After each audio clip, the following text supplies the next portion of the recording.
My name is Emily, and I'm just your average 29-year-old woman living alone in a small, cozy apartment.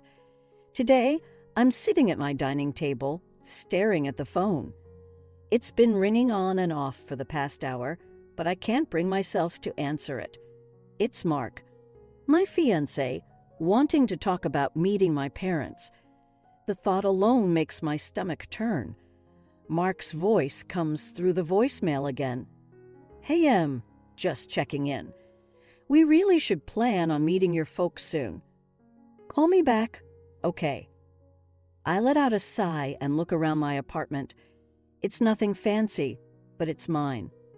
The walls are lined with bookshelves, and a small balcony overlooks the city. It's my little haven, far away from the memories of my childhood. Growing up wasn't easy. My dad left us when I was 5. I still remember the day he walked out, suitcase in hand, not even a backward glance. Mom changed after that. She became distant, cold, and often angry. And somehow, I always seemed to be the target of her frustration. 2 years after Dad left, Mom remarried. My stepdad, Rick, was actually a decent guy. He tried to make things better, but Mom's attention was all on my little half-sister, Lily. Lily was everything I wasn't, or at least that's how Mom made it seem. She was showered with love and affection, while I was just there. I was snapped out of my thoughts by another call. It was Mark again. I finally picked up. "Hey, Mark," I said, trying to sound cheerful. "Emily, I've been trying to reach you. So when can we plan to meet your parents?" Mark's voice was full of excitement, oblivious to my hesitation. I'm not sure, Mark. It's complicated," I replied, fiddling with a pen on the table. "What's complicated? It's just dinner?" "I really want to meet the people who raised my incredible fiancé," Mark said. I let out a forced laugh. "You wouldn't say that if you knew my mom. She's a lot to handle." Mark went silent for a moment. "Is everything okay, Em? You know you can tell me anything." I took a deep breath. "It's just that my mom and we don't really have the best relationship. She's always been hard on me. It's nothing like your family." Mark's voice softened. "I'm here for you, Emily. We'll figure this out together. Maybe it's time to face this." You know, I knew he was right, but the thought of facing my mom, of exposing Mark to her sharp tongue and cold demeanor, terrified me. "Yeah, maybe," I said, not entirely convinced. "Let's talk about it later. I need some time to think, okay, Mark?" "I love you. You know that, right?" Mark said. "I know, Mark. I love you too," I replied. Sitting in my apartment, my mind wandered back to those early years after Dad left. They were tough, to say the least. Mom's whole world seemed to crumble, and her heartache turned into anger that was often directed at me. I remember one particularly hard day. I was 7, trying to do my homework at the kitchen table. Mom was pacing around, her face tight with worry and frustration. "Emily, can't you see I'm busy? Stop making that racket with your pencil," she snapped suddenly. "Sorry, Mom," I mumbled, trying to be quieter. It wasn't long after that when Mom met Rick. He was different, kind, and gentle. But Mom changed when she was with him. She seemed happier. But that happiness never really reached me. When Lily was born, it was like I became invisible. One evening, I overheard Mom talking to Rick in the living room.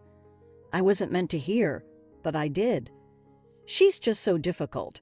Rick, nothing like Lily. I don't know what to do with her." Mom's voice was full of frustration. I felt my heart sink.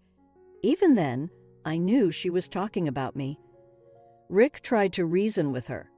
"She's just a kid, Helen. She needs your love, not your disappointment. But Mom wouldn't listen. She reminds me too much of him. She said bitterly that night. I cried myself to sleep. It was clear I wasn't the daughter she wanted. As I got older, the gap between us only widened.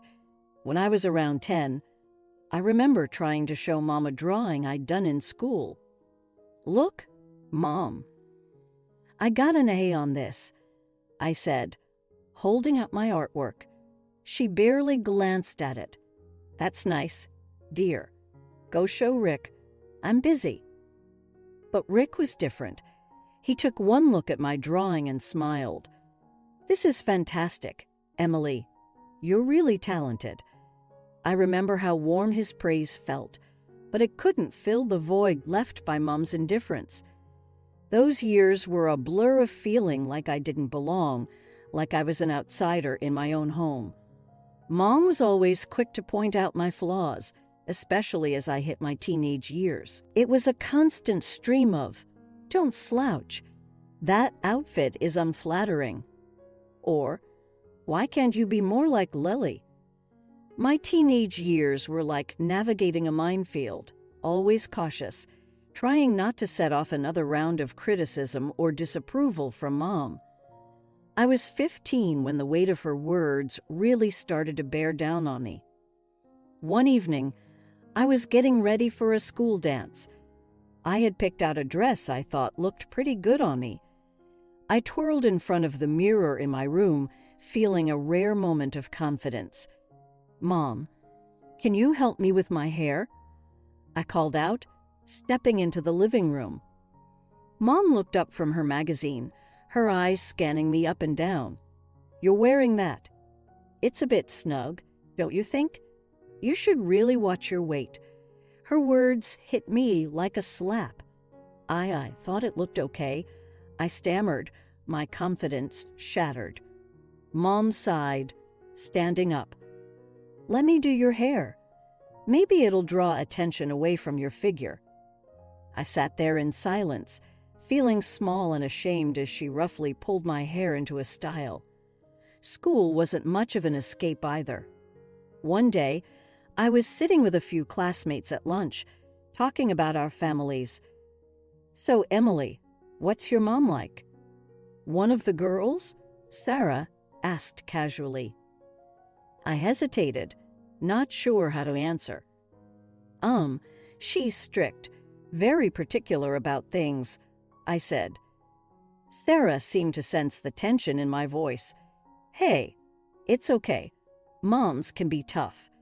Mine's always on my case about grades." I forced a smile, appreciating her attempt to relate, but inside, I felt that my situation was different, more isolating. Back at home, things got even more strained when I started to show interest in boys. One time, I had a guy from school, Jake, come over to study. He was nice, funny, and I kind of liked him. We were in the living room working on a project when Mom walked in. "Emily, make sure you're actually studying and not distracting the boy with your silly crushes," she said, loud enough for Jake to hear. I was mortified. Jake looked uncomfortable, and the air was filled with awkwardness. After we left, I confronted Mom. "Why did you have to say that in front of Jake? It was so embarrassing." Mom shrugged, unfazed. "I'm just stating the obvious, Emily. Besides, boys like him aren't interested in girls with your build." Her words stung deeply, and from that point on, I was even more cautious about bringing friends, especially boys, home. During those years, I often sought refuge in Rick, my stepdad. He was always kinder, more understanding. One evening when Mom was out, I opened up to him. "Rick, do you think I'm unattractive?" I asked hesitantly. Rick looked surprised. "Emily, you're beautiful. Don't ever let anyone make you feel otherwise, not even your mom." By the time I hit my early 20s, My experiences with Mom had left a deep imprint on my confidence, especially when it came to relationships. I was always second-guessing myself, wondering if I was good enough. I remember dating a guy named Alex during college. He was sweet and seemed to genuinely like me. One day, I decided to introduce him to my family, despite my reservations about Mom. We were having dinner at my parents' house. Rick was his usual welcoming self, but Mom was another story. She had this way of giving backhanded compliments that could cut you down to size. "So, Alex, what are you studying?" Mom asked, passing the salad. "Engineering." Alex replied, smiling. "I'm hoping to get into renewable energy projects after graduation." "That's ambitious. Hopefully you're not biting off more than you can chew, like some people." Mom glanced at me as she said this, an obvious jab at my past academic struggles. I felt my face heat up with embarrassment. Alex seemed to sense the tension, but tried to keep the conversation light. The evening went downhill from there. Every time I said something, Mom found a way to twist it into a criticism. When Alex and I were leaving, I apologized profusely. "I'm so sorry about that, Alex. My mom can be difficult." Alex squeezed my hand. "Hey, it's not your fault." "But it does make things a bit complicated, doesn't it?" I knew what he meant. The relationship eventually fizzled out. It wasn't just about that night, but it was a pattern. My insecurity, fueled by Mom's constant belittling, made it hard to maintain a healthy relationship. Fast forward a few years, and I met Mark. He was different. Kind, patient, and he had a way of making me feel valued. But the scars from my past were always lurking beneath the surface. One evening, we were at my apartment, talking about our future. "Emily, I love you, and I want us to have a future together," Mark said, holding my hands. "I love you too, Mark, but I'm scared. My past, my mom, it's all so messy. I don't want to drag you into my issues." Mark looked into my eyes. "Your past doesn't define us. Yes, it's part of you, but it doesn't have to dictate our future. We'll face it together." The day of the dinner with my parents had me tangled in nerves. Mark, always optimistic, tried to ease my anxiety as we drove to my parents' house. "It's just dinner, Emily." "It'll be okay," he reassured me, but my stomach churned with unease. We were greeted at the door by Rick, his warm smile a small comfort. "Emily, Mark, welcome." "Come on in," he said cheerfully. Mom was in the kitchen, and as I saw her, I felt a familiar tension grip me. She managed a polite smile for Mark, but her eyes were distant. "Dinner's nearly ready. Why don't you both sit down?" she said, gesturing towards the dining table. The atmosphere was strained as we all sat down. Rick tried to lighten the mood, engaging Mark in conversation. "So, Mark, what do you do for a living?" Mark, unaware of the undercurrents, answered cheerfully, "I actually own a company. We specialize in environmental consulting." I saw a flicker of something in Mom's eyes at his response. Was it interest, or maybe even greed? It was hard to tell. "That sounds impressive," Mom said, her tone suddenly more amicable. "A company owner, no less. You must be doing quite well for yourself." Her words had an edge, and I felt a familiar pang of discomfort. The rest of the dinner progressed tensely, with Mom alternating between subtly belittling me and praising my younger sister, Lily, who wasn't even present. Every now and then, she would direct the conversation back to Mark, asking about his business and future plans. Each time, I saw that same glint in her eyes, like she was assessing his worth, not just as a person, but for what he could offer. As we left that evening, I felt a mix of relief and frustration. The ride home was quiet until Mark broke the silence. "Your mom seems interested in my business. A bit too interested, maybe." I sighed, feeling drained. "Yeah, she has a way of evaluating people." "I'm sorry, Mark. This is just how it's always been." Mark squeezed my hand, his support unwavering. "We're in this together, Emily. Remember that." The next morning after the dinner, I was still reeling from Mom's comments when Mark's phone rang. It was an unknown number. I watched as his expression changed from curiosity to shock. "Hang on, what did you just say?" Mark asked, his voice rising in disbelief. I could hear a faint, muffled voice on the other end, but couldn't make out the words. Mark hung up, his face a mix of confusion and anger. "That was your mom," he said, looking at me. She just proposed something outrageous." I felt a cold shiver down my spine. "What are you talking about, Mark?" He took a deep breath. "She suggested that I should leave you and consider marrying Lily instead." I felt like I had been punched in the stomach. "She said what?" Mark nodded, his face grim. "She said that you weren't right for me and that Lily would be a better fit." She was serious, Emily. I was speechless. The idea that my own mother would go to such lengths was beyond belief. "We need to do something about this," Mark said, his jaw set. "This isn't just about us anymore. It's about exposing her for who she really is." I nodded, a mix of anger and determination building inside me. "We could record her saying it, catch her in the act." Mark agreed. "Let's do it. Let's show everyone her true colors." The plan was set.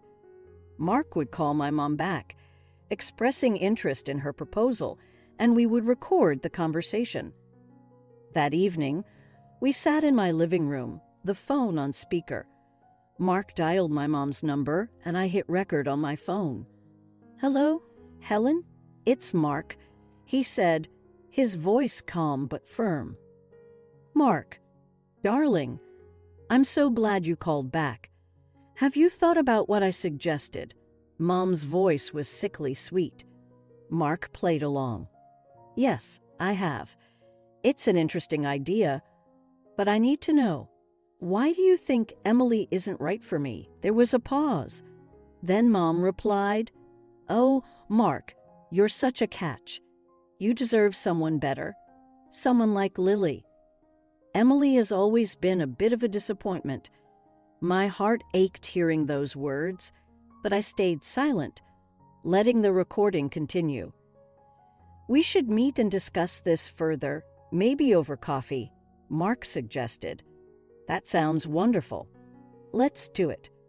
I'll arrange a time and place," Mom replied, her voice dripping with eagerness. After hanging up, I felt a whirlwind of emotions: hurt, anger, betrayal. But there was also a sense of purpose. We had a plan, and it was time to expose Mom's true nature. The next few days were a blur of planning and apprehension. Mark and I were going to catch my mom in her own game.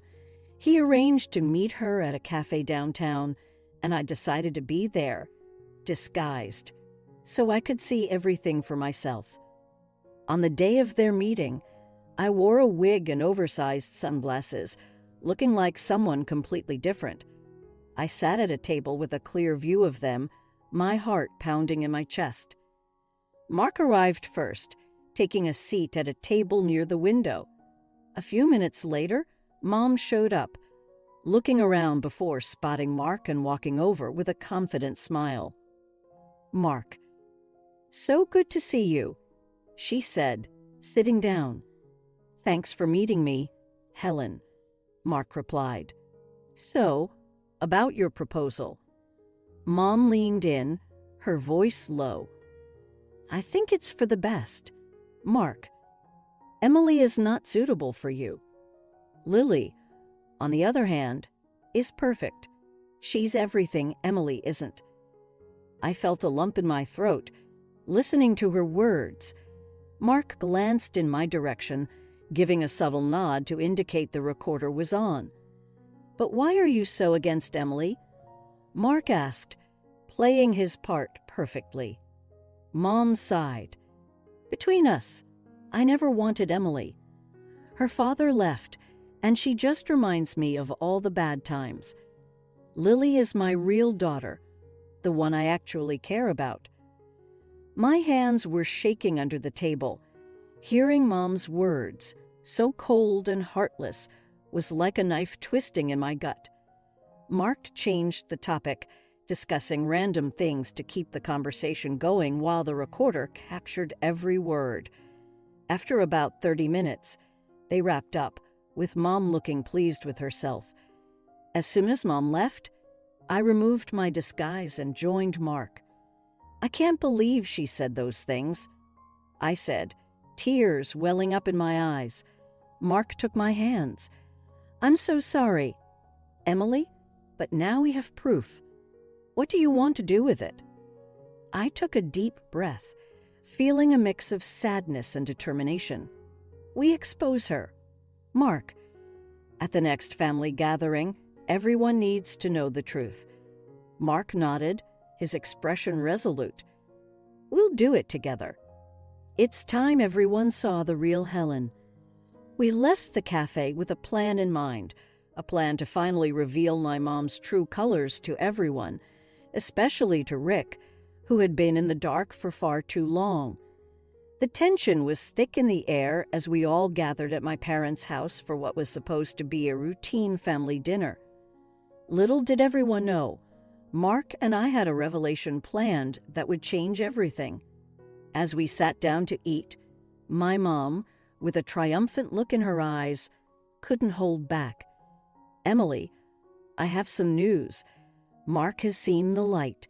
He's left you and is now interested in your sister. Lily's smile broadened across her face, a mirror image of Mom's smug expression. Rick, sitting beside them, looked absolutely shocked, his fork halfway to his mouth. What are you talking about, Helen? Rick asked, his voice filled with disbelief. Before Mom could elaborate, Mark caught my eye and winked subtly. It was our cue. I reached into my purse, pulled out my phone, and pressed play. The room fell silent as the recording of Mom's conversation with Mark filled the air. As the recording continued, Mom's face turned pale, her eyes widening in shock. Rick looked at her, disbelief etched on his face. What? What is this, Emily? Rick stammered, his voice filled with hurt. I looked directly at Mom. That's you talking to Mark, telling him to leave me for Lily, telling him how little you think of me. Mom tried to interrupt. Emily, this is nonsense. You're just trying to. No, Mom. I cut her off, my voice steady despite the turmoil inside. For once, you're going to listen. I only married Rick out of desperation. If I hadn't had Emily, I could have found someone richer, smarter, more promising. She's always been a burden. As the recording ended, the room was heavy with silence. Rick turned to Mom, his expression a mixture of anger and heartbreak. Helen, is this true? Did you really say these things? Rick asked, his voice trembling. Mom was at a loss for words. Her usual composure shattered. Rick stood up, pushing his chair back. I can't believe this. All these years, I had no idea, he said, looking at me, his eyes full of sorrow. I'm so sorry, Emily. I had no idea. Mom finally found her voice, but it was weak, defensive. Rick, I didn't mean it. It was just talk. But Rick wasn't having it. No, Helen, this is unforgivable. I need to think about all of this. He left the room quickly, leaving a heavy silence behind. Mom broke down, sobbing, her usual composed demeanor shattered. Lily sat frozen, her eyes darting between Mom and the door where Rick had exited. Mark took my hand, giving it a reassuring squeeze. You did the right thing, Emily. I nodded, feeling a mix of relief and sadness. It's over. It's finally over. In the following weeks, Rick filed for divorce. I didn't speak to Mom or Lily again. It was painful, but it was a necessary closure. Mark and I got married in a small ceremony. Rick was there, smiling through his tears. He was the only family I needed. As I stood there with Mark, I realized that I was finally free from the shadows of my past. I had found love, not just with Mark, but within myself. For the first time in my life, I felt truly happy and at peace.